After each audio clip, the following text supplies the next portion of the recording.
No one else is willing to put these leaks out but InfoWars and Drudge and folks like the Northeast Intelligence Network.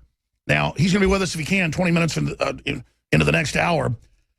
And then our reporters are coming on from Milwaukee. Doug Hagmann, I've been hearing him for 15 years on the radio. And I had him on 7, 8 years ago. And he was talking about how Obama was going to try to have a race war. They tried to overthrow the country. And they were creating all this division. And they hadn't really kicked all this off yet. And I was like, really, Hagmann? But, you know, the guy had good credentials. And a lot of folks I respect said he was a good source. And so he runs a large, police and, training facility, training with dogs, you name it, works with the FBI, works with a lot of police departments. So he's a good source. We started getting him on. And more, everything he's talked about has come true, not just because of his own research, but his sources.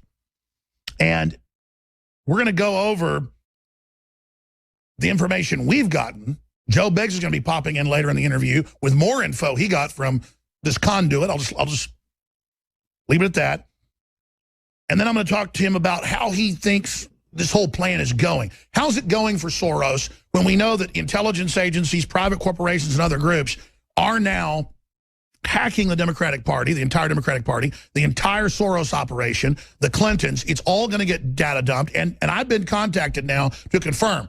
Earlier stuff was the Russians. The carbon taxes being exposed, the high of the decline, climate gate stuff, that is the Russians. And the Russians are actively penetrating stuff. But this is not the Russians, that this is U.S. intelligence agencies leaking right now, risking their lives because they know something we don't know about Hillary that's so bad, it's finally turned basically the whole government against them. And we're getting word of what that is. Hillary Clinton is a communist Chinese agent. She is on the payroll of the Saudis. We already know that. But that they have engaged in treason never before seen. This is just such a dangerous time to be alive, ladies and gentlemen. Everybody can feel it. You can see it.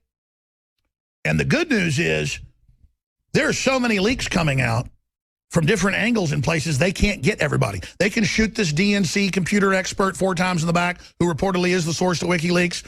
They can kill other people, but they can't kill everybody. And guess what? Folks are past being intimidated. The leaks are accelerating as the murders take place. So I don't know how they're going to try to handle this. A false flag, a staged attack on Hillary. That's the word we're hearing. But Doug Hagmann of Hagmann and Hagmann.com, thank you so much for joining us today. Thrown out a lot of points there. Where should we start? Wow. Thanks, Alex. Listening to you, you're 100% accurate with what you're saying. Excuse me. And I think really it's important for me to point out that my sources are independent of your sources. And the information that I'm getting is certainly lining up with what you're getting. So it's really interesting. Hillary Clinton is as well as the DNC right now. They're in a duck or bleed type scenario. You've got everything coming out where it's the globalists are actually being exposed. They've had plans, of course, many plans, and their plans have gone awry because of the leaks, the exposures, the unintended consequences from the criminality behind the Clinton Foundation. So all of this together presents a duck or bleed scenario for the globalists. Is it fair to say this, and I'm going to give you the floor, but I'm just so excited, that we're seeing good people in government and other areas stand up.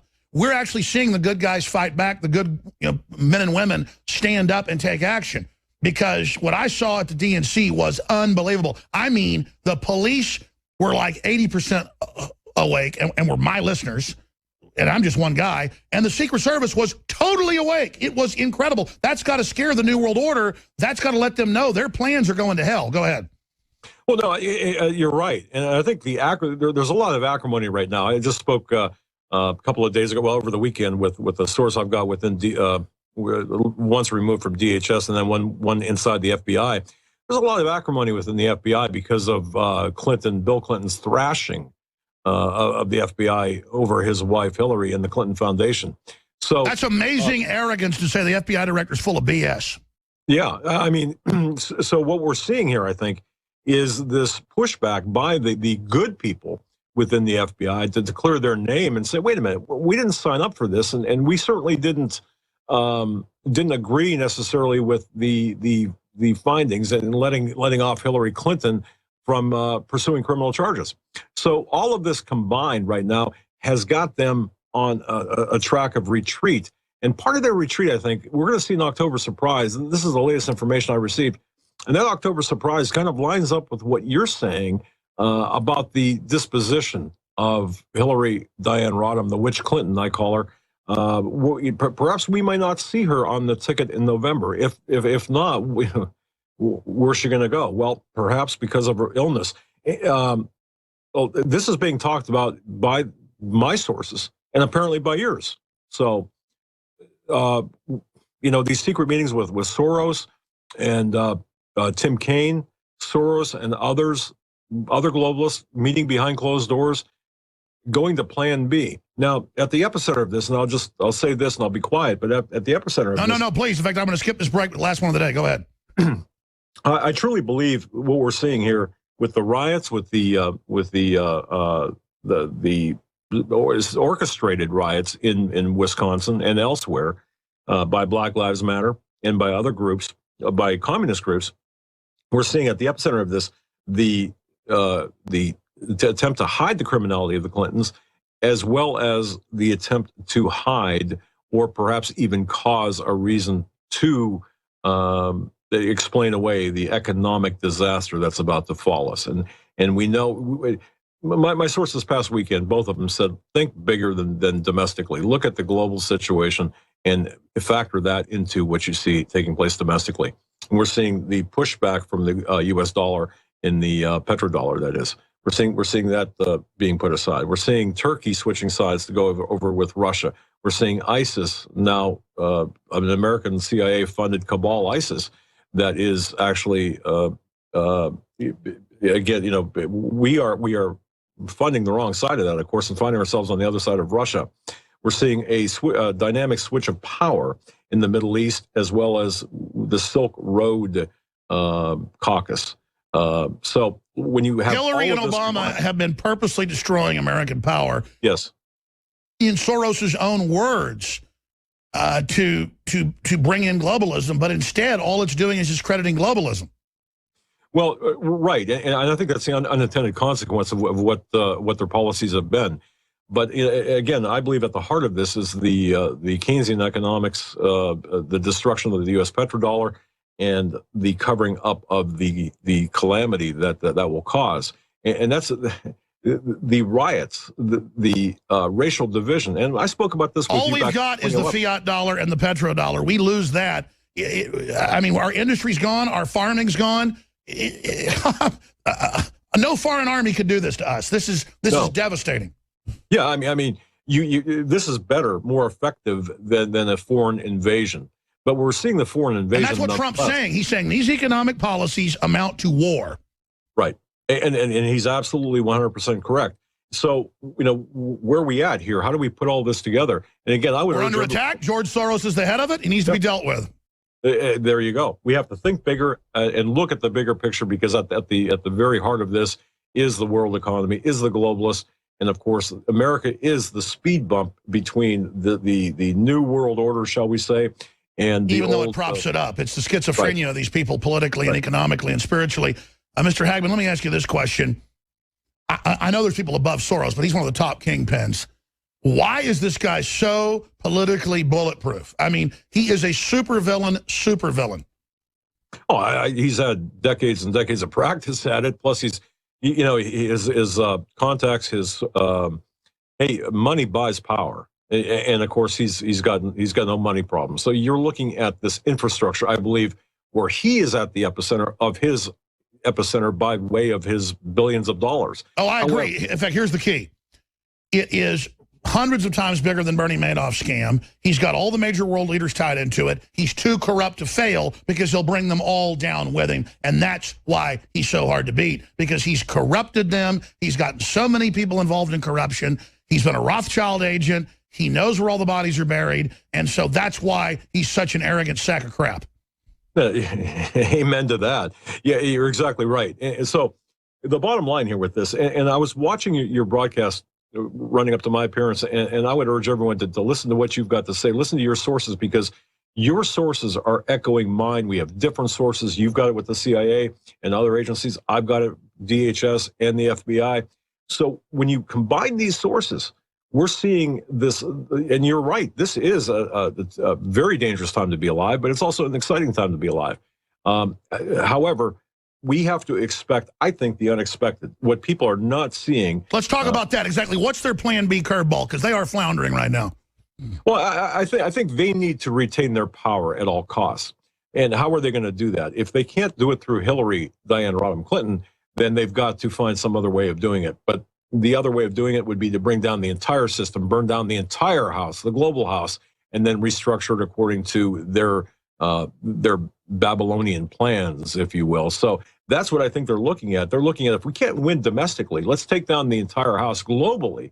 Let's engage. And that would be done with a war or economics or together, because we already see the German banks look like they're going to be the big detonator.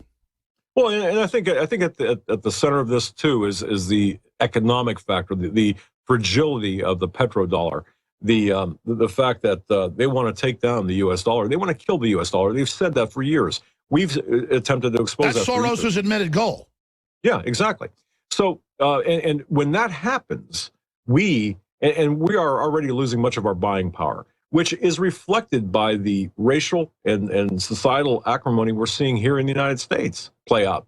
So is what we're seeing with respect to the civil riot or the riots and the civil unrest, is that a result of this loss of buying power, or is the loss of buying power reflected by the riots? I mean, we have to look at this with bigger glasses, not through a microscope, but through a larger lens here. And I think once I understand, see the big picture, 35,000 foot look down. Do you agree with me or disagree? I think the New World Order is in deep trouble. They admit it's in deep trouble. They have articles in the Financial Times of London and scores of others saying world government's in trouble. We've got to get Hillary in or everything's going to unravel because of Brexit and now this. People are learning about diplomatic immunity. They're learning that big mega banks are immune from prosecution. They're learning about Soros. They're learning about how this superclass is fomenting all this division around the world. And as soon as the public finally understands that down at the grassroots, I don't see how they can ever reverse their political comeuppance. Well, maybe they can't reverse it, but certainly they can eradicate many of the objectors to the new system. And go back to the Georgia Guidestones, for example. What's the objective there? To reduce the population. So they're willing to do anything. Oh, I have no doubt in my mind. And my source within the federal government, within the FBI, said, trust me on this, these people are the most vicious, cannibalistic people that you'll ever meet behind closed doors. And now we're seeing it openly. Well, let's go back to the FBI director. I mean, I know for a lot of people that are good people, they say, no, this guy really is good. He's trying to reform things. So I give him the benefit of the doubt. He comes out and for 80% of the speech, a month ago, says she should be indicted. She's horrible. She's evil. But then says, but no prosecutors will do it. And then I sat back and kind of got angry. But then I thought about it more.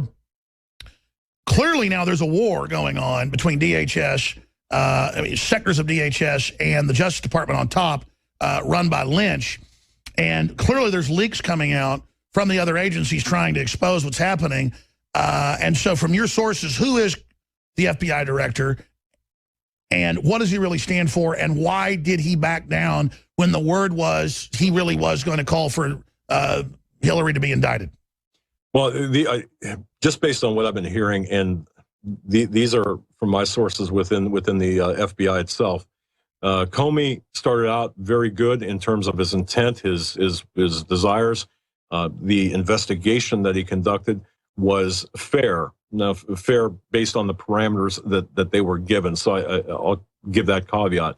They were hogtied from the beginning with certain issues with Hillary Clinton. They could have put her under oath. They didn't. They could have done a lot of things differently. So the investigation was sabotaged from the beginning procedurally. From the beginning. Yeah. However, for folks that don't know, they can use our Constitution against us.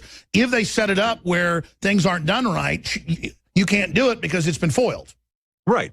And imagine this, though. Imagine being the FBI director recommending criminal charges and then not having the Justice Department pick up the mantle and say, okay, we're going to pursue this based on your recommendations. Well, obviously, that would put Comey in a really bad position, not only with the public, the perception of the public, but within his own rank and file, within his people, within the FBI. What about the new investigations, criminal probes of the State Department Foundation, where it's been proven that the State Department and the Foundation were acting as one? Well, and there's right now you got three independent investigations taking place right now with respect to the foundation. 3 U.S. attorneys are involved, 3 separate investigations, plus you've got a subcommittee, a Senate subcommittee about ready to look at this as well. You've got all of this overlap between the Clinton Foundation, other NGOs, the people within the State Department as well. If this goes in the direction against Clinton, against Hillary Clinton and Bill and their associates, then this is why they're going to have to do something, I suspect, contrary to the big talkers like Rush Limbaugh and others who say, well, you know, nothing's going to happen. Well, wait a minute. Certainly it could happen, especially given the attitude by the FBI. Well, I'll tell you this, and again, I'm not bragging. It was shocking, as I've been to a couple DNCs and RNCs, and I've been around the Secret Service a bunch, and they do seem generally focused, professional, almost dog-like, you know, in their duty. But state police, local police, other cops they brought in, Secret Service, federal marshals. I was a rock star at the RNC. We wouldn't even show it on camera because I didn't want to get these people in trouble. I was like, look, don't cheer me in public and salute me and all this stuff. Because, I mean, I've been critical of the police state, not of police themselves, but of the political directive of all this. But just as a snapshot of the Secret Service with, like, tears in their eyes and stuff talking to me, I was like, what do they know? And they're just like, you're dead on. Keep it up. You know, pray for this country. They seem totally freaked out by what they know. And, of course, they won't tell me all of it. Just, so someone asked what you think that means, Mr. Hagmann. Hagmann at Hagmann.com. This guy was way ahead of his time. We're going to open the phones up for your calls, and Joe Biggs has breaking news coming up as well. Obviously, when you talk to different sources, it's dangerous for the source to be giving you info. They don't try to give you any classified info or, you know, stuff protected by privacy rights or things like that. It's more like, go read what this guy wrote in this article. That's dead on. Or what you're saying's right on. You need to look into more of this. But now it's getting to the point of people are in meetings running security, and they are hearing unbelievable plots being hatched against Trump. Stuff where people got to speak out. Unbelievable plans to, like, stage an attack on Hillary, to blame it on Trump. And then once they've done that, they make Trump look bad, then they can go after Trump. I mean, this is the kind of stuff that was going on in World War II, like in 1944 in Germany, when folks were not knowing what to do about Hitler. I mean, it's not that the government's perfect. It's certainly not. There's the special interests are what are really bad, the globalists. But the people in the government have now been forced to the point of where they're realizing, oh my gosh, the patriots that warned about this world government are right. I mean, George Soros's emails are out. The DNC emails are out. There's tens of thousands of them. Within days of them being out, we've already gotten into the emails. They're up on Infowars.com, DrudgeReport.com, from the Daily Caller and others that have dug them up, saying we're going to bring in the migrants and get a bunch of government money to take care of them and then use them as political weapons and make it the new normal and merge the Middle East with Europe and take over the U.S. and use the new immigrant groups as our political voting bloc to control everything and call everybody racist and don't go along with it. I mean, this is a criminal conspiracy, and we have the diary. It's open and shut. It's open and shut. Going back to Mr. Hagmann in a moment, we are running a special on one of our top nutraceuticals that is just really a old apothecary recipe. Every major plant derivative herb that's known to clean out the body and flush out parasites. It's living defense. It sells out for 6 months a lot of times because we can't get to so many ingredients. You can't get them all totally clean and have them at California levels, where, you know, it can't have as much lead as the air has in it. So it's a really clean product. All our products are, because they go to the highest standards. Or we couldn't sell them in places like California. That's why it sells out so often. It's a very popular product. I think it'll only be sold out a month this time. I'm still discounting at 20%, even though it's about to sell out. InfoWarsLife.com. InfoWarsStore.com is the umbrella site. Amerigeddon is a $5 million budget film produced by Chuck Norris's son, the great patriot, Mike Norris. Gary Haven funded it, and it exposes a fictional New World Order takeover here in the United States. You get one copy for $19.95, get a second copy for $19.95, $39.90, and get 2 of my films free, Matrix of Evil and Fall of the Republic. And it's great to have these in your archive, great to donate them to the local library, great to support this type of work and the profit we make obviously funds this operation that you see having such a giant effect. So thank you for your support, your prayers. Thanks for shopping with the good guys at InfoWarsStore.com or by calling toll-free 888-253-3139. I want to thank all the PrisonPlanet.tv Nightly News members, but I also want to just thank all of you that put up with me a lot of the time and that get the video links, the audio links, the different articles, and that you post them and you spread them, because I'm risking my life doing this, and I'm not doing this to lose. I know history, and getting back to the point I asked before the break, Mr. Hagmann, who's a wise man, the mainstream globalist media was there, and they wrote about it in scores of publications. I could care less about having the super elite beyond backstage passes to the RNC if it was to go see a George Herbert Walker Bush or a Mitt Romney.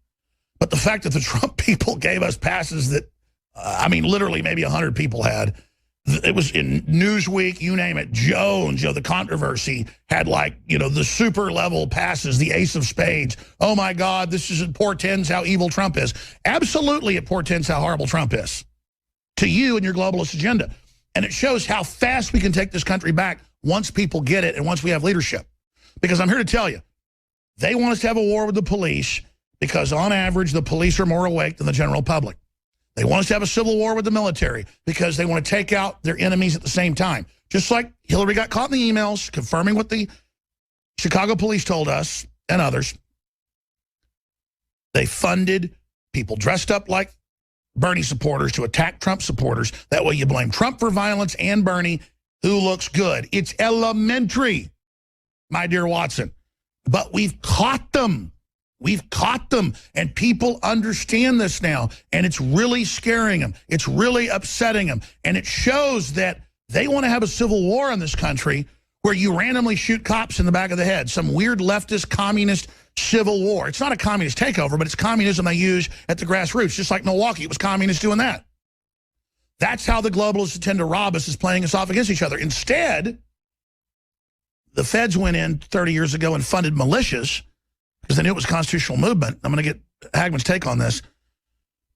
Some of them to be violent, to put out bad rhetoric against police and local government because those were natural allies for the police and military. It was constitutional. To brand militia as bad. See, it's all this branding. Well, here's the deal. I'm not going to be branded as if I want to kill cops. I'm not going to be branded that I'm out to blow things up. That's the weathermen. That's the people that advise Obama. That's all of their people.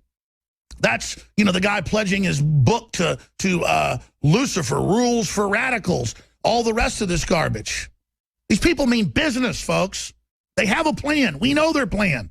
And so when I get the emails, see the comments, oh, you're just a cop worshiper, blah, blah, blah. That's ridiculous. I'm for good police, just like I'm for good judges or good school teachers or good farmers or good, engineers. I judge people individually, and I want my republic, and I can see a foreign outside globalist move to overthrow our country, and I can see them do it in other nations, and I'm resisting it because I'm an American, and this is my republic. And they call Russia draconian for kicking the George Soros foundations out of their country and kicking his people out of the country when they catch him landing in the nation, when Soros admits he's trying to overthrow Russia right now. I'm surprised Russia isn't arresting those people that fly in. Those are foreign corporate agents. See, we always think of Russian agents or American agents or Chinese agents, and that goes on. But corporations and global banks have their own intelligence agencies, and they're playing us off against each other. Now, I'm ranting. I'm giving you the floor, Mr. Hagmann. Get into other facets of this. Do you think I'm right about how awake the police and military are, and Black Lives Matter? What are they going to try running this up to the election? Where do we go from here? Well, no, I think you're 100% accurate, everything that you've said. And the more I see and the more I talk to my police sources, especially on the local level, the county level, the state level as well, they're sick and tired of being used as pawns in the game, in the larger game here, the political game that we see taking place in the United States. Now, having said that, I've got to just reaffirm the Saul Alinsky playbook that you talked about, Rules for Radicals. May 2nd, 1969, Hillary Diane Rodham Clinton wrote her senior thesis on that Rules for Radicals, on Saul Alinsky's ideological concept of just burning everything down. and she's implementing that or attempting to happen. She pen-palled him. Yeah, very much. Yes. And of course, the Cloward Piven strategy that we've seen, which pigtails onto or hooks onto the Keynesian economics that we're seeing here in the United States. All of this combined is working toward the destruction of our constitutional republic, which you have done much to expose and to restore and to maintain the constitutional republic, which is what we're attempting to do as well. So having said all of that, you're dead on accurate with respect to what's taking place. I do believe that 100%.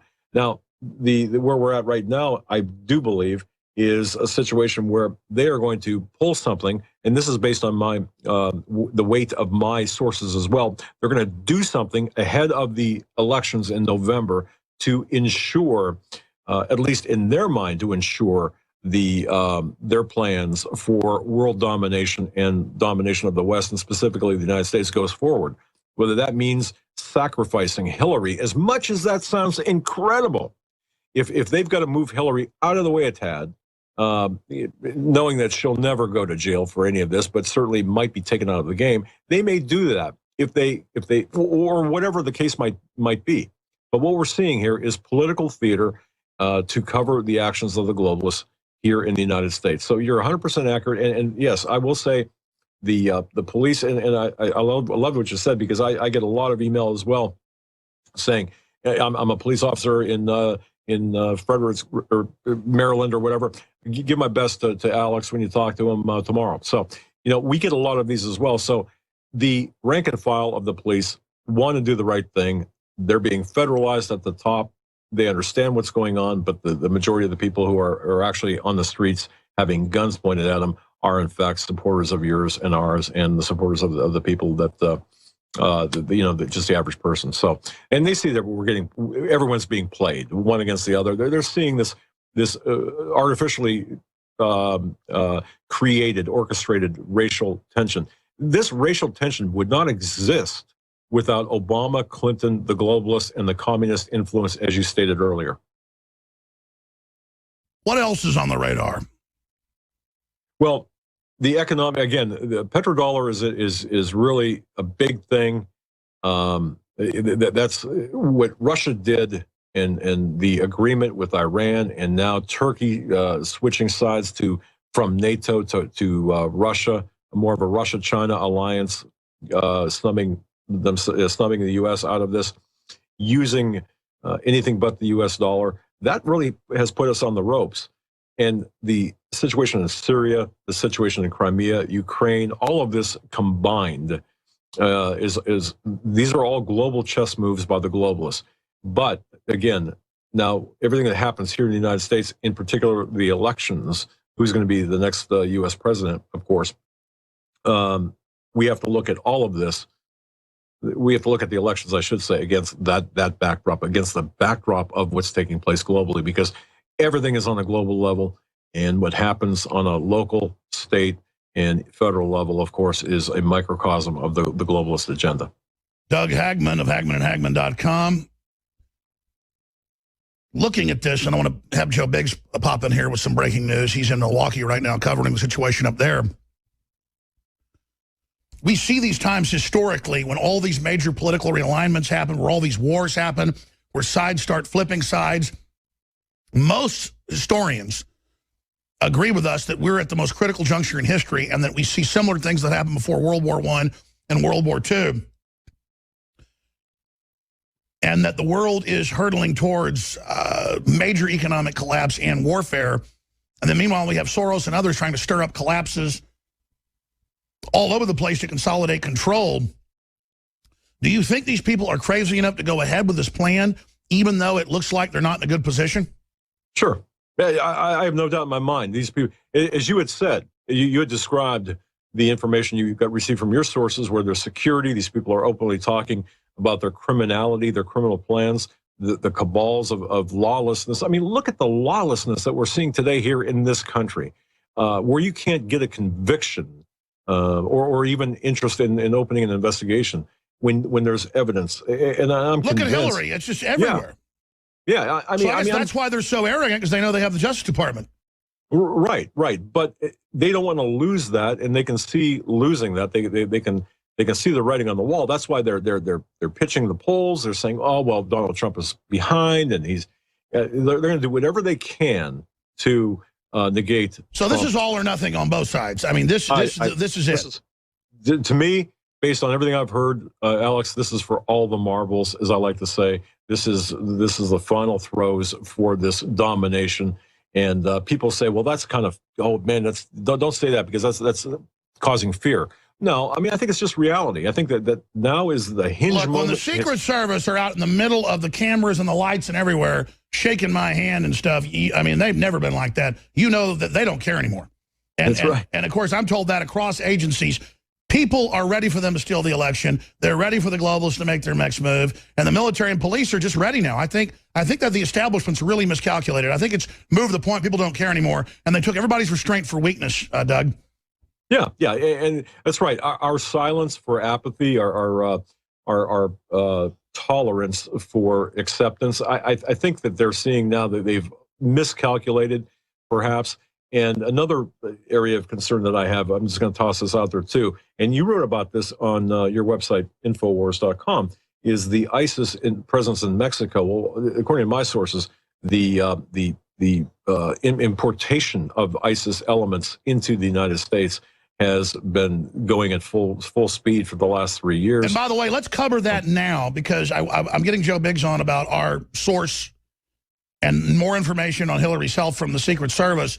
But since you mentioned that, we're about to go to break in a moment. I want to come back with that, Mr. Hagmann.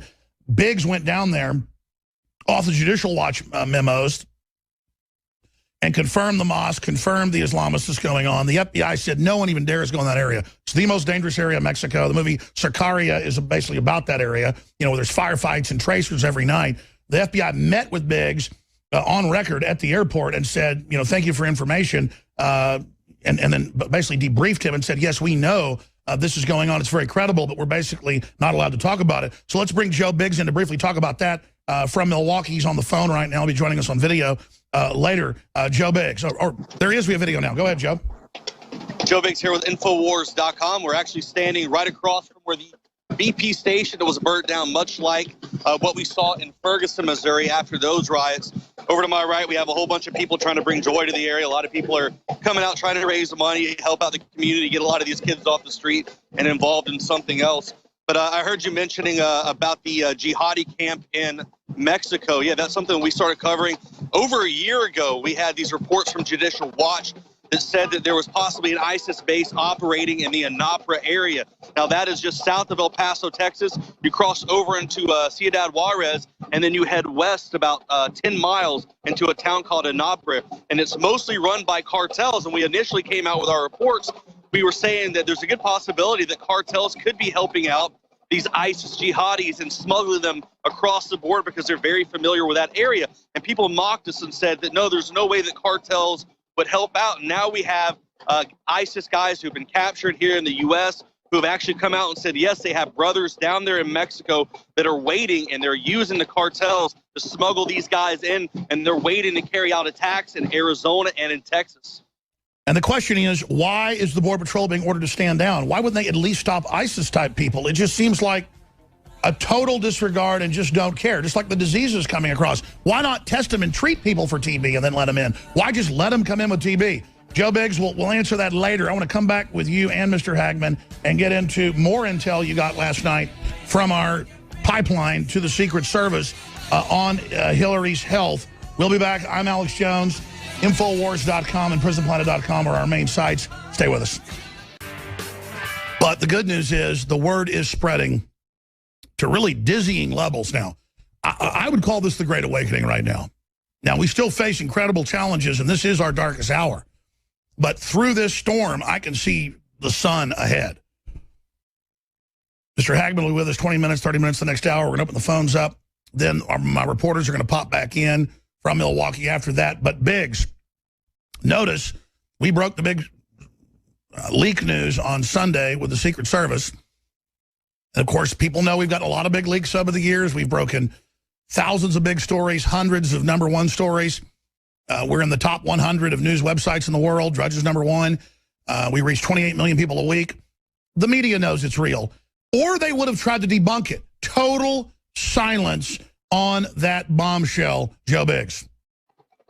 Well, some of the new revelations that I've received over the last 24 hours from my contact within the Secret Service, he pretty much laid out the fact that if you look at these other high vis, what I mean by that is a high visibility candidate, politician, a diplomat, someone like that, when they move in motorcades, they usually have to set aside a certain amount of police officers, i.e. on motorcycles and in vehicles when they go to a certain city. So when Hillary Clinton comes into, say, Philadelphia, like she did today, they're supposed to set aside 2 squad cars and a number of motorcycles that can pull ahead, stop the traffic at those 4 ways to allow that motorcade to zip through as fast as possible. But due to her, failing health, she's not able to go through all that high-speed process. And what they're doing is they're telling these police officers to stand down. So now you have a motorcade with a lot of high-ranking people within our government, and you have Secret Services that don't have that protection.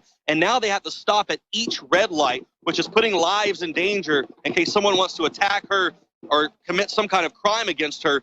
That's putting lives in danger because she can't handle the lights going by. So that's something that's very dangerous. And to be clear, they're not giving us secret medical information. They're not giving us documents. They're just pointing out things that we can then observe that are public knowledge.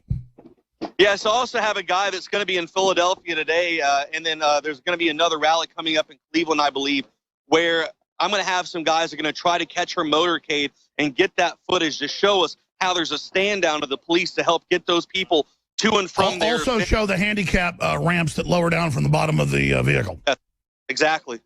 So you've got other information from another military source that concurs with my sources about other stuff that's so unbelievable. We're going to just have to develop that and cover that when you get back. Okay. But let me know when you want to go to that. Other tidbits, Joe Biggs. Well, the interesting thing is if we take a step back and look at the broader picture of what's going on, you have these leaks coming out. It's almost like there's this internal coup that's now been created almost by this new patriot movement. The fact that Donald Trump has this popular vote. I'd call it counter coup. Counter coup. Oh yeah, but what it is though, it's the fact that there's so many people that have been working in the government that felt like they've had no voice. They felt like they haven't had an opportunity to expose corruption. I think people see light, knowing that if Donald Trump gets elected, I agree, we can get out these bad people. And that's why you see these revelations. That's why you see these people coming out with this information, these hacks and things like that. I think it's good, and it's scaring the elite. And that's why when I get back to Austin, you and I are going to talk about a lot of this information that we've both gotten, and it's really going to open up a lot of eyes and expose and show. That's right. That's right. What happens is the Secret Service and others see us with the top link over the weekend on Drudge, and they see that we're willing to put stuff out. And that's why we got the Homeland Security documents 7 years ago that say veterans and gun owners are the #1 enemy. And by the way, Joe, you're technically right. The government is, Clinton and, or Obama right now. So we'd say it's a coup because they're not following them. But these are hijackers, so I call it a counter coup. But you're absolutely right. We were in the middle of the resistance against the foreign occupation. It's happening, people. It's happening. But the enemy will strike back. Get ready. I'm going to come back to Joe, finish up, and then to Mr. Hagmann and your phone calls. America is a great jewel hijacked by globalists. They've used our great nation's treasure and ingenuity and will to build a planetary government. Now they wish to shut down what's left of the Republic and enslave us once and for all. And I got news for them. We've only begun to fight. And all over Europe and all over the world, people are seceding. They're pulling out. They're saying no. Globalism is in great crisis. I know they bought off the churches the last 200 years and told everybody that, it's the end of the world and evil can't be beaten. But truth is, evil will be beaten until it's God's time to let it out of the box one more time. Going back to Mr. Hagmann, he's going to stay with us the rest of the hour to take your phone calls. Our reporters are going to be popping in at the bottom of the hour. But just hearing what Joe Biggs was saying, I'm going to get a final comment from him. But Doug, really, he crystallized it. This is a coup, a counter coup, whatever you want to call it. This is, call it the death throes of the Republic. Well, I don't think it's that. I think it's the reawakening of the sleeping giant to know that the most awake, I cannot hammer this enough, the most awake people are the police, are the military, that the globalists count on to enforce all this. And the fact that they've been persecuting them to try to intimidate them into line, they miscalculated like Tokyo Rose. The intimidation didn't work. It only pissed them off. And so they've just been calculating the best way to stand up against this. Is that a fair way to say it? Yeah, I think so. And I think neither one is really mutually exclusive. I think that we're seeing a coup, the counter coup.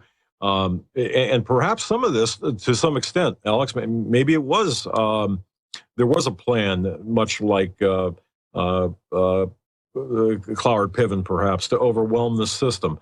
You know, we're seeing a lot of assets here domestically being sent out to quell the riots, the disturbances that are orchestrated on the other side. Oh, they're clearly trying to bankrupt things. Yeah, and federalize. absolutely. They admit that. Yeah. So yeah, I mean, I think in general, yeah, you're absolutely 100% correct, and I'm amazed at the information that you're developing that seems to substantiate what we're getting as well. So it does seem like there's this awakening taking place, and I hope it continues. But what do they have? What are they going to counter with, I suppose, is my question. That's the big question. We're going to talk about that after the break. Joe Biggs, what do you think they're going to try to counter with? Well, it's the Force Awakens. Think about this. We have this force that has been the government, and you had this dark side that's dominated for so long, and now we have this potential presidential candidate that can really come out and shine through, and a lot of these people are now the light side of the force is coming out and seeing this, and they're starting to expose a lot of things. They're coming out. The email I got last night from Homeland Security, the Department of, the Department of, I can't think of it right now, OGA, all these different entities emailed me last night with different information confirming what it is we've been talking about the past few days. There's a great awakening happening, and everyone is now seeing that there's finally a chance that they can come out without being persecuted. They have a voice now. Everybody has to move at once, then they can't get us all. Yes, we need to come out. We need to come out with this information. Mass wave information warfare attacks. Roger that. Well, hey, I want to salute the folks that hacked the Democrats. They're criminals. I want to salute the folks that hacked Soros. I mean, and listen, this is only the beginning. This is only the beginning, isn't it, Joe? Oh, this is only the beginning. The information I'm getting every day, I'm getting data dumps, people sending me stuff, just waves of information coming through. Now that we've come out with this information on Sunday about Hillary Clinton with the Secret Service, more and more departments, more and more people I know are reaching out with information. They want this to come to an end. Most people do not want Hillary Clinton. That's like in the 90th percentile. Everyone wants to see patriotism thrive. They want to have freedom. And we do not need another Clinton in the White House. I mean, we got a weirdo Nazi collaborator trying to get people to go out and burn stuff and shoot police. I mean, give me a break. All right, Joe Biggs, we'll talk to you and the rest of the crew. We'll talk to Rob Dew and Jakari Jackson. Jakari first, we got bottom of the place tonight. We got the Trump rally tonight, too, at 7:30. That's going to be in West Bend, just above Milwaukee. So we'll be there tonight covering that as well. Great goods. We'll have some live coverage on the nightly news. Great job, crew. We'll talk to you in 30 minutes. All right, Jakari Jackson coming up in 30 minutes. We're going to take your phone calls and talk to Doug Hagmann straight ahead. He's going to ride shotgun with us and co-host for the rest of the hour. Then Paul Joseph Watson from London, England, always a firebrand of key intel. He'll be joining us. Toll-free number to join us, 800-259-9231. 800-259-9231. What do you think about what we're talking about? Do you agree? Do you disagree? Stay with us. Hour number 3, Paul Watson. Another fresh horse in the fight comes in.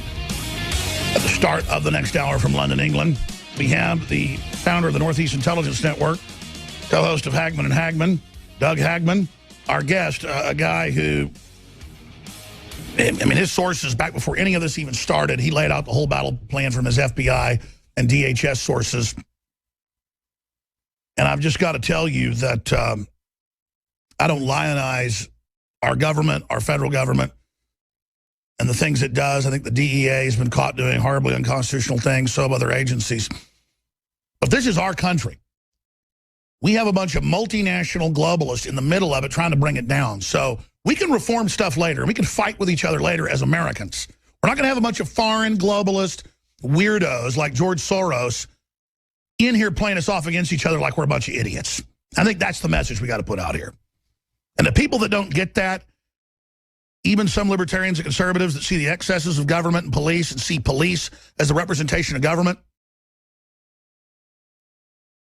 celebrating cops being shot in the back of the head, and I do see that sentiment out there, is the stuff collapses are made of. And the type of people that talk like that, I guarantee you, are the ones that when the rubber meets the road aren't going to raise a rifle up to defend their family or this republic. I'm doing everything I can to fix things peacefully.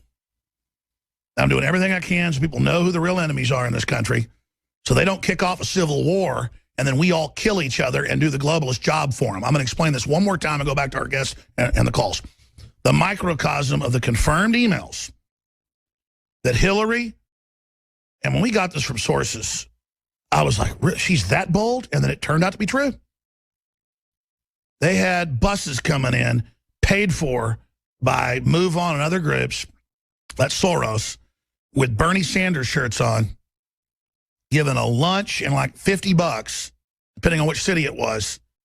They put them up in hotels to attack Trump people and then to say Trump was at fault and Bernie was at fault. That is a microcosm of the civil war they want to start in this country between citizens and local government. It's stupid. And it's them playing their enemies off against each other. The globalists aren't against this country. They want to bankrupt it because they can't compete with it. We're under scientific military attack. New emails are out showing Soros directing the UN and Peter Sutherland how to flood Europe and use it as a political force to bring down the nations. I can't exaggerate enough to describe how bad this is, okay? Because reality is much bigger than what I can say. But we're up against cold-blooded evil. So, are there a lot of issues, a lot of problems in this country? Absolutely. We'll fix those problems after we've defeated the New World Order. Because it's the big enemy that wants you poor. I'll guarantee you, your local government, if it's not New World Order run, some of them are, it wants you to be prosperous and successful. For all our problems, Americans like to be successful. And I'm not going to sit here and watch them blow this country's engine, because they've almost done it. Mr. Hagmann, other points, the awakening, tricks they may pull, and then I want to go to phone calls, my friend. Hagmann and Hagmann.com, thanks for joining us. You know, thanks so much for having me, Alex. And I think you just really summarized it very eloquently. What we're seeing right now is the plans that have gone awry. You know, the globalists can make the plans. They have their objectives. We laid them out back in 2008, 2007, 2008, and again in 2011 into 2012. The 2012 election went to Obama, so of course there was no necessity at that point to really pull the grenade pin on anything of detriment, you know, to burn the house down back then. But now we're facing an entirely different, they're facing an entirely different scenario with a lot more people who are awake. And I think this is a race right now. It's an information race as well as a war. The more information that gets out there, the more people are saying, wait a minute, there's something wrong here. We know there's something wrong. But then, of course, Alex, you're going to have people, and I think we see it, the people that you could have Hillary sacrificing children on the White House lawn, and they would find a way to spin it or to approve it or to whatever, to cover it up. But having said all of that, I think right now, today, and in the days, weeks, and months ahead, I think we're looking at a very volatile situation domestically and globally. And I think it's incumbent upon us as truth tellers and truth seekers as well to get the information out there to inform as many people as possible and to be very alert and aware of what could happen and to really expect the unexpected. As I said earlier, I think a lot of times, and I look back in my investigative career, anytime I've ever had a problem, it usually comes from someplace I never thought it would come from. You know, it blindsided me, never saw it coming. So I think we have to kind of watch that as well. You know, watch what we're not seeing, perhaps, what we don't really expect. And I think that's our greatest. They could release some type of bioweapon. Who knows? Yeah. They could. I mean, really, there's anything they could do. Yeah, and I do believe, Alex. I think that the fact that you've got these tens of thousands of Muslims coming into this country to balkanize America, to water down our culture, our language, our borders, as Michael Savage says, to really take over, change change the makeup of our country, I think is part and parcel to this. But the ISIS factor as well. They're not finished with ISIS. They're not finished weaponizing. Well, obviously, they brought in 5 million there. It's probably millions here. They're covering up, saying it's tens of thousands. We know that's not true. It's tens of thousands in Austin, Texas alone. How do they think they're going to get away with more jihad attacks than ever before when they're the ones that brought them in, and then they take our rights as a counter to that? I mean, clearly, they've got some big plan for forcing all the jihadis in. Soros talks about political opportunities. What does he mean by that in this new email? Wow. Great question. Interesting concept, the opportunity. I think anytime that there is a a problem, a crisis, a situation that is, well, like the, who said it, Rahm Emanuel, never let a crisis go to waste. I think any time that we have, or we're faced, or the country that is faced with a situation that is problematic, I think that it could be spun into something different. For example, we've got this massive problem with Islam in terms of the attacks over in Europe. If that happens here, there's going to be pushback. Well, how do you handle that pushback? You don't go after the anti-Islamic speech. You go after the entire religious speech. So you neutralize Christians, for example, in that case. So any event, whether it's a shooting or a beheading or an attack, that's the admitted plan. No, I mean, they admit in Europe they just ban all free speech. Period. And there you go. So to me, I believe that's the written implementation, the written plans of the implementation of that larger. Again, think bigger. Well, they've admitted global government is in trouble, from the Washington Post to the Financial Times of London. And folks, we should do a whole show asking listeners, what type of curveballs could they throw? What type of tricks do they have up their sleeves? That is a really great point. And I'll tell listeners this. You with your smartphone, or you with a camera, wherever you're at, videotape everything when there's a terror attack. Videotape everything when there's something weird going on. Get it out on the internet, and citizen analysts will look at that and keep catching them, because the establishment is scared at how much HUMET just regular people have, how much human intelligence is out there. Folks, you're just as effective as anybody in history when you decide to take action. And I'm telling you, because I'm not the smartest guy around, and I've done a lot 21 years on air. Take action, know what we're facing, realize what's going on, reach out to people, and we're going to defeat this new world order. Let's go ahead and go to some phone calls here. Who's been holding the longest? Let me say Islamic rule in USA, DNC leaks. Let's go ahead and voter fraud, cell phone photos of polls, Trump and Hillary. Who should I go to first? Who's been holding the longest here? Let's go ahead and talk to Ed in Arizona. You're on the air with the founder of the Northeast Intelligence Network, Mr. Hagmann. Go ahead. Thank you, sir. Please just give me a minute. I'll be very brief. 100% way to end voter fraud. Everyone take your cell phone into the privacy of the voting booth. Take a photo of your vote for Trump. Post it to a website with your zip code. You could create a simple website. Also, those vote protector people. We can actually change the entire paradigm. Sure. It's just organizing, coordinating all those people. The bigger thing is exit pollers in the 10 battleground states. That's what Trump's doing. But yes. Well, yes, that will work. Also, it would be verifiable. It would be instant. And if you could just get this pushed out, maybe the Drudge could carry it. If you get enough people to do that, it's instant, verifiable with the zip code and a photo. I think it would change the entire paradigm of exit polling. Okay. There's a lot of coalition data stuff there, and regionalization and tracking and verification, and then you'd have security issues and ID issues and integration issues and re-up feed coalition issues. I mean, the point is we need exit polls. Go ahead. Oh, yes, I know, but I'm just saying if there's zip codes attached to just a photo of a vote, and there's always those little codes on each photo, but I also want Trump to think big ideas of getting us back to the moon, back missions to Mars, and I'm sick of people referring to America's heartland as the Rust Belt. That's a pejorative against our country. I think Trump should really take offense to that. I personally do, and they should be reknown as Americans' industrial heartland again, instead of just being referred to as the Rust Belt, and they act like that's just No, I hear you, Ed. I appreciate your call. Really good points. I'm not poo-pooing what you said.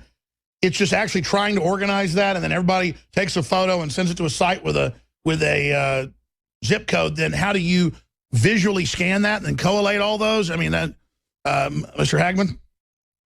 Yeah, I'm not sure. Wow. Anything digital, in my view, right now could be manipulated, and that certainly could be corrupted. We definitely need to have some sort of verification. We need exit polls, and we need poll watchers there to make sure we don't have people voting repeatedly. Yep, I agree. I mean, folks, I've talked to the top election fraud experts. That's what needs to be done. I'm not poo-pooing what the caller's saying. He's going in the right direction, raising this problem. Well, it goes back to the judges, the ID for voting. Come on, I mean, how simple is that one issue? The Democrats in a bunch of states are trying to pass laws to let illegals vote. Sure, and vote early and often. for the illegals. Absolutely. They have illegals now doing recruiting drives. And again, I can't go to other countries and do that. I'm not thinking, why do you hate these people? I don't hate them. It's organized crime. God, Lord. Here, let's go ahead and take another call. Let's talk to Michael in Tennessee. You're on the air. Go ahead. Hey, how you doing, Alex? Good, brother. First of all, I just wanted to address Mr. Hagmann. He was talking earlier about Hillary executing kids on the front lawn of the White House and that they would find a way to make it okay for her. Why not just call that extreme late-term abortion? Actually, we've gone out on the street in California and Austin and told liberals that Hillary or Obama wanted to kill kids up to 3, and they agree with it and say it is late-term post-birth abortion. So that's actually not a joke. And Islamic State, when they were cutting little kids' heads off and a video came out, they said it was an accident. So she would just have to say it was an accident, and then it would be okay. Oh, of course. You know, somebody told somebody, and that somebody disappears and gets killed, and it's all an accident. But see, no matter what, no matter how extreme you say, they're already doing it. Of course. Another thing I wanted to bring up real quick, I was doing some reading earlier on Wikipedia under New World Order, and believe it or not, they mention Alex Jones not as a liberator of truth, but as a right-wing agitator. And I just find that amazing that they take people who are giving the people what they deserve, the truth, informing. Where was this? Where was this? If you go on Wikipedia on New World Order and go down to where it says modern conspiracy theories, it labels you as a right-wing agitator. Yeah, you know, somebody ought to do a piece on that because the world government has been announced. I mean, the Pope's calling for it. An end to borders, global taxes. We should be getting awards for, you know, talking about it 20 years ago. Or Ron Paul 30 years ago, or Ronald Reagan 50 years ago. We don't. We get ridiculed because we were right, Doug. Yeah. I mean, Gary Allen, in his book, None Dare Call It Conspiracy, which you've got on your website, absolutely. I mean, this has been out there for a long time. And I find it really interesting. Now people are developing some level of, I don't know, guts, I guess. You know, now that the ice has been broken, to come out and say, okay, yeah, I guess you guys were right, meaning you were right when you were talking about Well, you too, this. brother. I mean, hell, it was like, I was like 3 years old and had my dad sitting around the coffee table talking about this. So I'm certainly not, I'm a late comer. Go ahead. No, it's just, it's interesting to see how this is all really developing and playing out. And it's interesting to see how each one of us, and I really believe this, anyone that's listening to this program or watching this program, you've got the opportunity to change the course of history. And if we don't do something right now, I don't believe we're going to have another chance at it. We have one chance, and the chance is now, and we need to take action. We need to think not of ourselves, but of our children and of the legacy which we're going to leave behind. That's just my personal view. Absolutely. And look, Hillary Clinton has got over $100 million the last 2 years alone to her foundation from Gulf states. That's what we know of. That throw homosexuals off buildings, that chop women's heads off if they talk back to their husband. And then I got to be lectured how I'm against a woman because I don't like Hillary. It has nothing to do with what's going on between her legs. She's a monster. And I'm just so sick of being told I'm sexist or racist when really all I'm guilty of in my life is spoiling everybody around me. I'm so sick of it.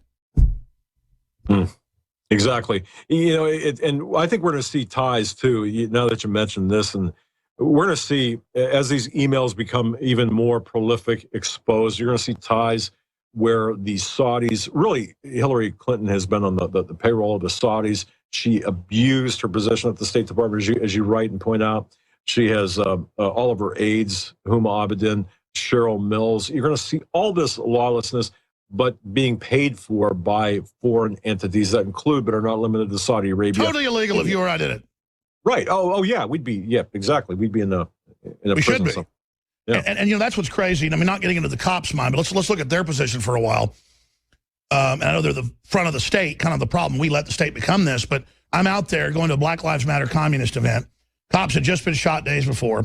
Cops on average don't get shot that often, but it's still a dangerous job. But what is dangerous is going to a Black Lives Matter rally. And imagine I'm the main target there. I go and I do it. And it just put me in the mindset for like 30 minutes of being a cop at one of those rallies where you're out there in the middle of a square, anybody can shoot you. And so all I'm saying is at least have a little bit of empathy. And if we have empathy for the police, then they're going to listen to us and we can reform what's happening when bad politicians are trying to twist the police. That's why they don't want us to get along with the police. They don't want the citizens to be interfacing with other citizens. Right.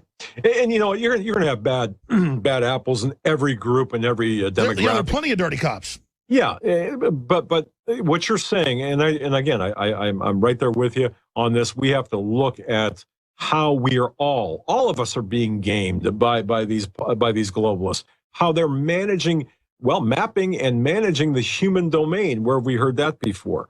As an aside. You know, this Tavistokian influence over our language, over what we say, over This is not freedom. Our elite is allied with the most scumbag communist and radical Muslims you can imagine. They're bad people. We want to change the management. It's our country, and you better back off New World Order. Let's go ahead and talk to Kristen in California. She says she's a poll worker on voting. Kristen, go ahead. Hi, Alex. I was a poll worker in the California June primary, and I estimate that 50 to 60% of voters voluntarily showed their ID when they came up to vote, so we could look them up on the roster. We didn't ask, and we couldn't by law, and people don't mind showing ID, and I am in the most liberal area of California you can imagine, and people still don't mind showing What do you make ID. of Stanford Research Institute finding that Bernie Sanders was the winner and was defrauded? That's the Hill newspaper and even Reuters. We certainly saw a lot more Bernie stickers out here and Bernie signage in California than Hillary stuff, I'll tell you that.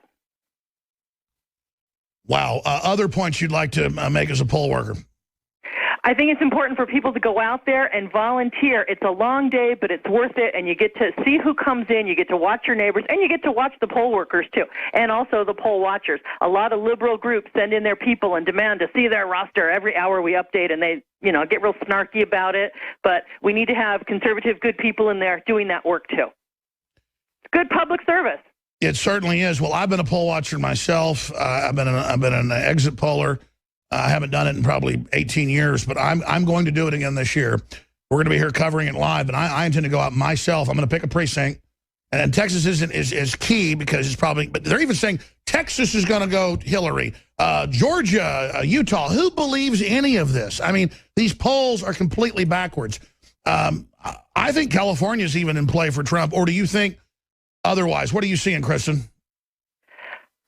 Well, it seems to me that California's going to go for Hillary and that the Trump people are embarrassed and afraid to even pronounce it. There are no Trump signs around here. People are afraid that they're going to get vandalized. I wouldn't put one on my lawn. No way. They'll trash my house. So that's been happening. Tolerance. That's been happening. Yeah. I don't want to get involved in that, but, Trump is the better of the two. Hillary, no way. Can't have it. Don't do it. A no vote is a Hillary vote. So people go vote Trump. Absolutely. People voting for Green Party or Gary Johnson. And I've been a big libertarian. I've been about building third parties. But I've interviewed Gary Johnson like 15 years ago. Different guy. And, man, the times he's been around the last few times, they asked, hey, you want Gary Johnson on? Even before he ran for president. I went, no, I don't want him on. Because he'd been here in studio. And I'm like, hey, man. He's just like, thank you, Alex. Go to speak. And just like a robot. And I think Gary Johnson has gone over to the dark side. What do you think? What do you think about voting third party, Doug Hagmann? No, in a perfect world, in a perfect society, well, even in a non-representative republic where there's no electoral college, yeah, maybe in a democracy, but we're not in a democracy. We're in a representative republic. The rules are different. So you're talking about viability, and I think that any other votes outside of what we have been given, the cards that we've been given to play, would be a mistake. So you're either absolutely. When you got two bad candidates sometimes for president, then sure, go third party to build a third party. And I've helped build a libertarian party. I mean, I've really helped them. Now I see them just turned over to like some kind of globalist organization. I'm really ashamed of the libertarian party right now, Doug. Oh yeah, I agree. I mean, it's just TPP, some unelected secret corporate thing. Oh, it's free market. No, it's not free market. Corporations can conquer you just as fast as government, Gary Johnson. Maybe I should get Gary Johnson on. I'll tear the living hell out of him. I mean, I am sick of him, man. He's there to make sure Hillary gets in. We're going to come back with more of your calls. Our reporters on the ground at Doug Hagmann. I'm Alex Jones, Infowars.com. I was like 7 years old, and I was reading the Star Wars trilogy in one paperback that my dad, had got episode 4, 5, and 6. So I was reading adult science fiction and stuff when I was 7, 8 years old. Really good reader. Wasn't good at spelling or math, but I've been a good reader. I mean, I was reading like a 8th grade level when I was about 5. And I suddenly started reading history books, and they were just so entertaining. And I remember being about 10 years old, my mom's going, "You're reading Nietzsche? Do you understand that?" And I'm like, "Not really, but I'm into this." And then I read None Dare Call a Conspiracy, and I already had so much history when I was like 13 years old that everything clicked. And that little book tells you basically everything, how they run it, how the scam operates. It's like a 200-page version of Tragedy and Hope that Quigley wrote from the position of the globalist that's 1,100 pages long. And so I grew up not having some victimhood. It was just kind of like I knew there was a global government being formed in mega banks and that all this was being set up. And I had family that was in different secretive black ops and stuff, but that was just kind of like family that did something secret. I didn't really know what they were doing, but then I knew that when I talked to them about stuff when I was like 13, 14, they'd be like, "That's exactly right, kid. That's how it all works, and that's who does it." And then I went to college and heard all this anti-American garbage all day and world government being pushed, and I was like, whoa, wow, it's happening. I forgot. I knew all this, but I'm living it now. I'm going to fight this. By the time I was 20 years old, had an Access TV show. By 21, had a radio show. By 23, syndicated to over 20 stations at that time, close to 200 today.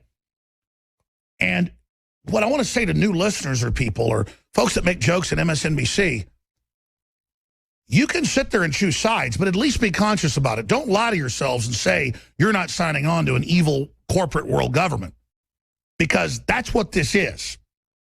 And I take it personal that a mega corporate world government's being set up that thinks of me as a slave. I'm not rolling over to it. And that's what Doug Hagmann's standing up against, and that's what Ron Paul stands up against, and Donald Trump, and Matt Drudge, and all these other people. But we're just focal points of a larger global movement to want to have local control and self-determination. People say, oh, well, global government's just the next level, like Star Trek. You go from hunter-gatherers to agrarian to city-states to nation-states to empires to regional empires to global governance. But who runs the global governance? It's not like we phase into this over 100 years and it's democratically done. This is done by very anti-human people. I want to go to Jakari Jackson in Milwaukee to talk about this, but Doug Hagmann, finishing up, you're going to be riding shotgun with us. When did you start learning about the New World Order? I was a late start, Alex, unlike yourself. It took me quite a long time, well into my adulthood. I don't think I believed, although I knew what you were talking about, I knew about it. I don't think I really believed it until really right after 9/11. That's how late of a start I got. At least I saw it happen. And I saw, as we were investigating through our network of investigators, the Islamic terrorist websites and such, I saw we kept running into good guys. We kept running into FBI and CIA agents in these chat rooms. And then it clicked, and I thought, oh, wait a minute. When we can't tell who the good guys are from the bad, well, then we've got a problem. And everything that you had been talking about, and everything that we'd learned or I'd learned or read about, then I realized, okay, now we're being gamed, and I realized how vast and how epic this game is. So I'm a late upstart. Well, I don't blame people not wanting to think America's still America, but this is corporate. This is a system we've not faced before. It's not a foreign country. It's a globalist operation. And you think about, I have the article right here in my stack, how the Communist Party, USA, admittedly the local police chief is saying, came in to the town, communist group, members in Milwaukee to help revolution. And you look at how, one cop shoots another cop, one black cop shoots another black cop. It's clearly not racial. Now some people are saying this cop might be dirty and had a bad background. Who knows? The point is, why does the media then give this all this attention? Why do we cover it? Well, we've got to cover what the media is going to do. It's literally just to divert attention away from the larger political things that are unfolding. And Jakari Jackson is there on the ground in Milwaukee. Tonight they're going to cover a Trump rally in a nearby suburb. And Jakari's been there since last night observing. Thank God things de-escalated last night. What are your observations, Jakari? Because to me, so many times statistically, just like cops killing people is very low, I think overall the civil unrest, if you compare it to the rest of the country, is pretty low. But the media hyping it and saying it's good, that's my concern. What do you think about what's happening? Well, since we got here last night, things have been very calm. We came last night. I didn't see any National Guard on the street, even though they are in the area prepared to be deployed if necessary. But thus far, if you look around right now, it's a lot of ATF. They're new. Last night, it was mostly the sheriffs and the PD, but the ATF is now out here investigating the scene. And actually, I ran across this interesting article, Alex, where they were talking about the ATF is offering a $10,000 reward for information for some of these fires that have been going on in the community. This is one of the more notable one, but there have been some other things that have been going on in the community as well. But right now, everybody's very calm. The people we've had a chance to speak to since we've been here, they've been very positive. They're people from the community. They say they don't like this type of activity. Many of the people were very encouraging. But we saw one man, we'll go put the report up later, where he said that he was trying to teach the kids how to drum, or another lady, she was like, well, we have all these after-school programs and summer programs to keep the kids out the streets. There are people trying to do positive things here, but unfortunately, the violent minority gets the bulk of the media attention. Well, Gary Hagmann was here yesterday, Jakari, and he talked about the fact that when he was in Louisiana after the police shootings, that all he saw was basically black people and also a few white folks or pink folks, whatever you call them, out there with signs saying, Jesus loves all the children, let's come together. No media attention to that. And I forgot that some of our reporters have been out in other areas of the country and seen the same thing. So, again, there's a media agenda to really hype division here. Oh, yeah, because we go all around the country. A good example of that, what you're talking about right there, is when the shooting happened in Charleston at the church. And we went out there, it's right in front of the church. Many people who were out there who weren't even necessarily religious or spiritual, they still were out there coming in community, coming together with the community and also with the church and standing by the people in that area. You know, there are no mass riots, none of the kind of stuff that we've seen here or places like Ferguson. I think the worst thing that happened while I was out there was a statue got spray painted. That was it. So, you know, it is possible for these things to come out to a peaceful solution. Sure. But for whatever reason, sometimes they do not. What do you make of the media's agenda then? Why do you think they're trying to stir this up? Well, I guess they were trying to stir it up until they started getting targeted. But since some of the media got attacked up there, didn't they? Yeah, people had rocks thrown through their windows and all kinds of stuff. And since then, I guess they've stopped hyping it quite a bit, because actually we were flying in. We got in late last night and we were looking on our phones trying to find some news. We couldn't find any news. It was like everybody pulled out. Then we got here. It was just us and maybe one or two other guys out here covering the story. So they've really eased up on the way that they're covering it. And to a large extent, things have cooled down, and you've seen the result of that. Now, since you got there, you may not have seen this, but you guys are great news hounds. More George Soros emails hacked. They're clearly behind the immigrant waves to destabilize Europe, the U.S. They admit the whole plan. This is a political operation. We already knew that, but wow. What else has to come out on George Soros, Jakari? Well, I think the problem is a lot of people don't understand that they're being manipulated, because you're intellectual enough to understand this, but a lot of people don't. They just hear, the slogans or, whatever it is that he does to entice them, come out here and protest, get paid $50, whatever the fee is, and they go out and do that. They don't really understand the man that they're operating with. And then I think if more people understood that, they would be more apprehensive to side up with a guy like George Soros. I just can't believe there's a real live comic book character that's like worse than stuff I read in comic books. Yeah, he's not a good guy.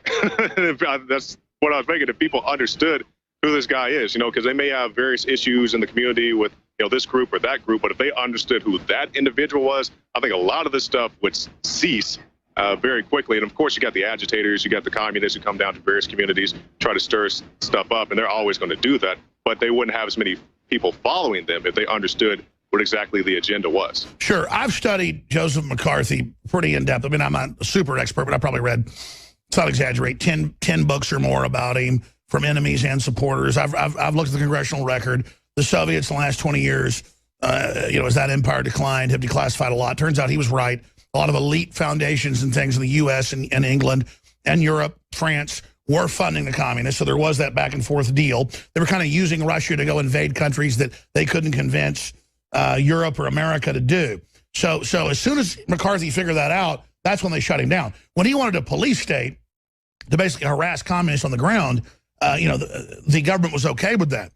But I got to tell you, when communists say they want to overthrow our system and put us in forced labor camps, and they're always the ones out pushing the violence, I mean, at a certain point, it's like the KKK. It's like, okay, you have a right to exist, but the minute you call for violence, I want you arrested. I mean, it's the same thing. But like, it seems like the communists just get away with whatever they want.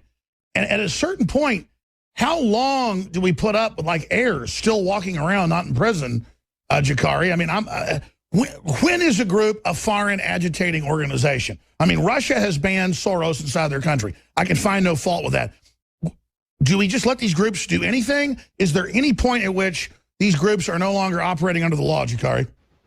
Well, you know as well as I do, Alex, a lot of people come out here and agitate. Those are some of the most cowardly people that we see, whether it's at the abortion rally we went to or other things that we experience. Communist again. Skinny college kids who want to come out there and kick up stuff. And then when you stand up to them, they just run away and go hide back into the cave and crawl over trash cans in their skinny jeans. But the issue is that they are so popular amongst, whatever group of people who think that they're in the right. They feel very empowered to go out and do these things.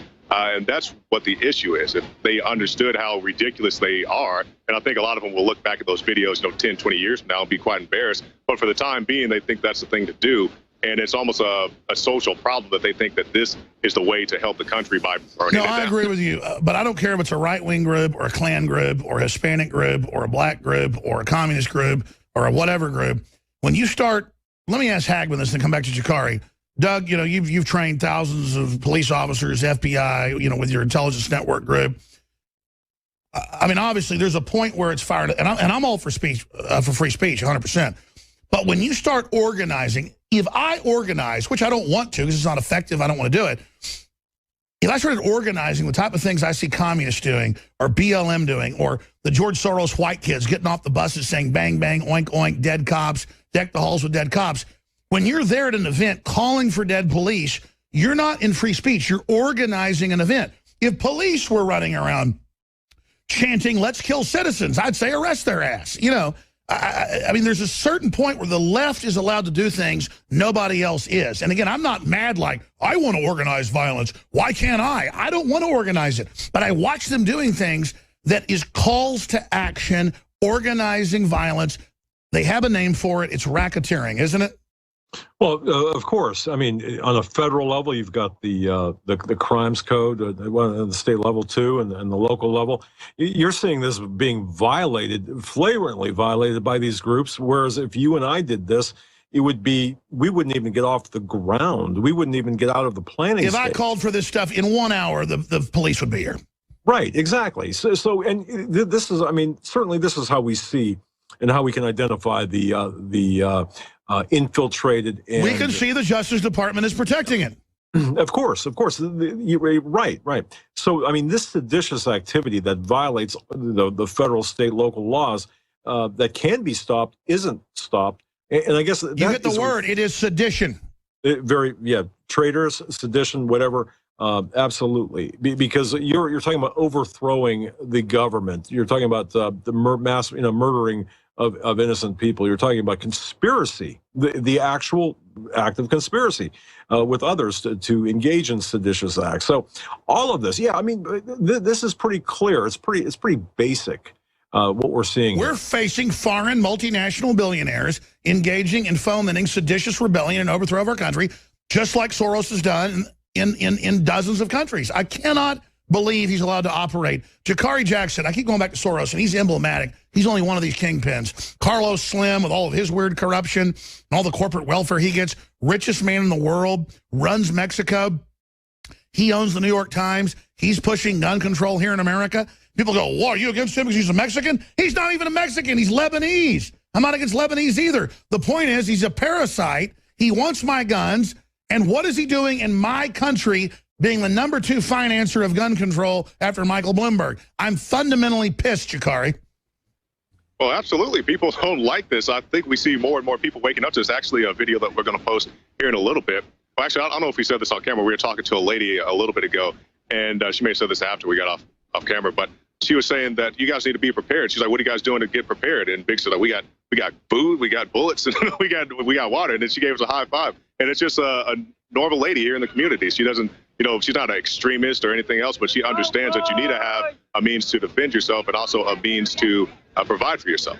I was about to say, there's a total distortion along so-called race lines, when it is true, we're all one race. We all got red blood, all the same genetics. At the end of the day, our differences is less than 1/10 of 1%.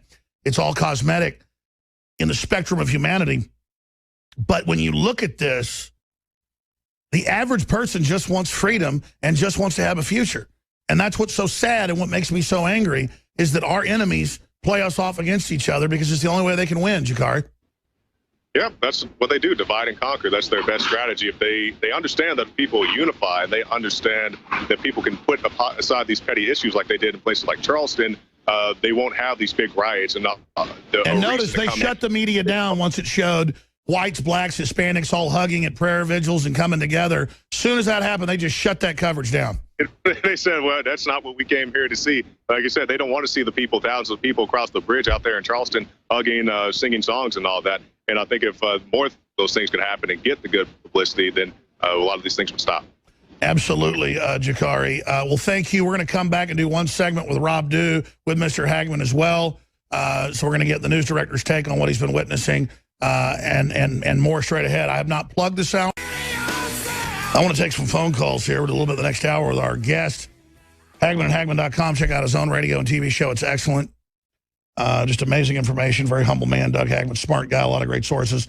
Paul Watson taking over in about 15 minutes from London. But let's go to real quick to the news director, who's also running camera.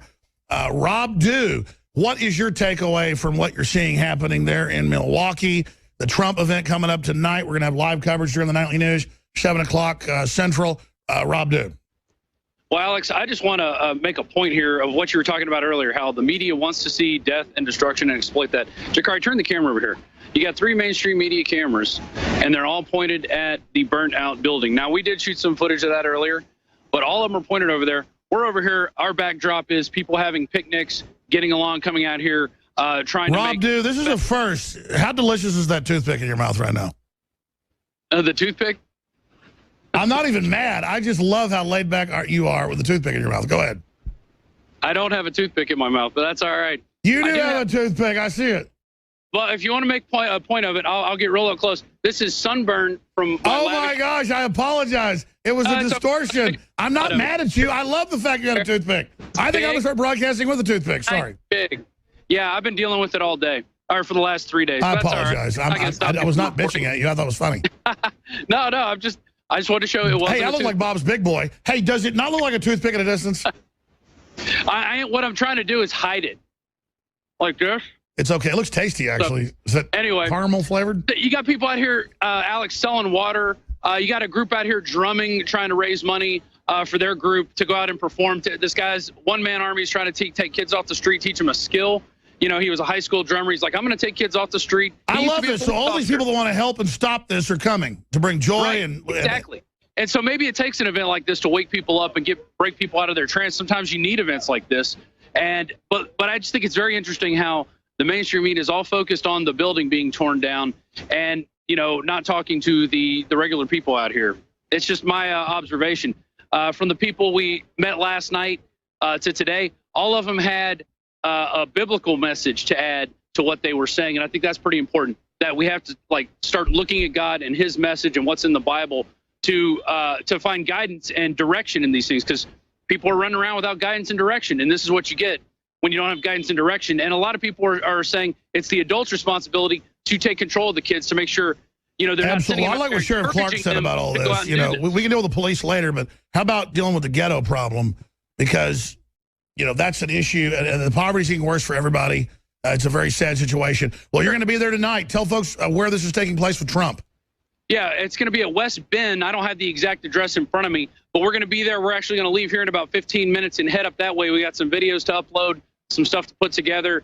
And, yeah, we're going to see if there's any rollover from this. Maybe the operatives have come in and they're just waiting to spring on Trump, because last night it was pretty quiet here. The police had this place locked down. We went to another location that they were going to be at. And it's going to be in West Bend at the Ziegler Building in Washington County at the Fair Park and Conference Center. That's about 45 minutes away. West Bend, Wisconsin starts at 7:30 tonight. We're going to be there in less than 2 hours. So we want to see all the people out there. Hopefully, nice, positive event. But if there's agitators out there, we will get them on film and we will expose them. Well, like we do you are awesome. And I meant it lighthearted about the toothpick. I didn't realize you had a big sunburn spot. So I put my foot in my own mouth. Great job to you and the crew. All right. Rob Dew reporting from Milwaukee, Wisconsin for Infowars.com. All right. We're going to come back in 70 seconds, take a few calls, get final comments from Mr. Hagmann, and then we're going to hand the baton to Paul Joseph Watson while I'm having some fun. You know I love the crew. We all just joke with each other behind the scenes. Infowars.com. The New Order doesn't want that website out, folks. We are teleprompter free. Remember that. You're listening to GCN. Visit GCNlive.com today. Just come on every few months. Just somebody, I'm going to get James Wesley Rawls on. All these great people we don't get on often enough. But I want to go to your phone calls, too. Anna and Josephine and Jason and Dan and Carlos. I'll get to all of you before I hand the baton to Paul Joseph Watson. But any other tidbits you want to add as we take a few calls here? Just that you're right on. You know, it's interesting, the appearance in Wisconsin, what you showed versus what the mainstream media is focusing on. I think we need more of that, and we need to understand, too, and this is where I myself as a Christian and to my Christian audience, we need to fill in the gap. We need to have a presence because, again, failure to act on our part, we have a responsibility to really to stand in the gap and to be a force multiplier for the good as opposed to allowing the bad to run roughshod over us, whether it be the alien invasion from ISIS or the globalist tyranny or whatever it might be. But I think the dynamic that you showed, the people coming together, you wouldn't see that on mainstream media. Exactly. And the other thing you said, too, about McCarthy, I'm a big history buff about McCarthy. I think people would be surprised to learn just very quickly that even into the 1990s, much of McCarthy's findings from the National Archives were being expunged by the people who are in power right now, the globalists. And I would urge people to really understand the infiltration that we suffered post-World War II by the communists and even the Democratic National Socialists into America, and how that's playing out today. So thank you for allowing me to say that. Absolutely. Let's talk to Anna in Kentucky. You're on the air with Doug Hagmann. Go ahead. Hi, Alex. Thanks for what you do. My question is, since Soros and the big banks have so much control over the government, how is there any possible way that Trump can even win this election? If we all just wake up and know they're the enemy and spread the word to people and don't just debate them, you'll go, look, you're being conned. You know, Trump is the anti-globalist. Enough people will vote for a landslide. But Trump wins just by injecting real issues. Even if he loses, the globalists are in trouble. Their whole agenda is being exposed. True. And my son wants me to ask you, he is actually the one that has introduced you to us. And we were just kind of leading blindly, you know, in this world, and until this past election. He is wondering if you, in your opinion, do you think Hillary Clinton had to bow to Moloch to get to be the candidate for the Democratic Party? Are you saying, do I think she's too ill to be that? No, if she bowed to Moloch.